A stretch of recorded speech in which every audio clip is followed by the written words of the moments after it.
Breaking news చూస్తున్నాం. Keshampet PS లో ఆందోళన విరమించారు బీఆర్ఎస్ నేతలంతా. కార్యకర్తలందరూ ఇళ్లకు వెళ్లిపోవాలన్నారు హరీష్ రావు. గణేష్ నవరాత్రుల దృష్ట్యా పోలీసులకు సహకరిస్తామని చెప్పారు హరీష్ రావు. అయితే పోలీసులు లా అండ్ ఆర్డర్ పై దృష్టి సారించాలన్నారు. అధికారం ఎవరికీ శాశ్వతం కాదు అన్నారు హరీష్ రావు.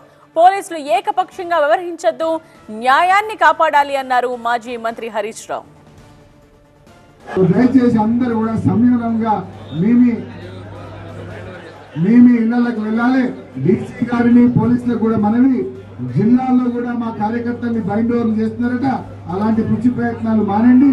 మాది బాధ్యతాయుతమైన పార్టీ, ప్రజల కోసం గణేష్ పండుగను దృష్టిలో పెట్టుకొని మేము సహకరిస్తా ఉన్నాం. ఖమ్మంలో మన ఎమ్మెల్యేల మీద జరిగిన దాడి మీద కూడా తప్పకుండా తగిన చర్యలు తీసుకుంటామని కూడా చెప్పారు.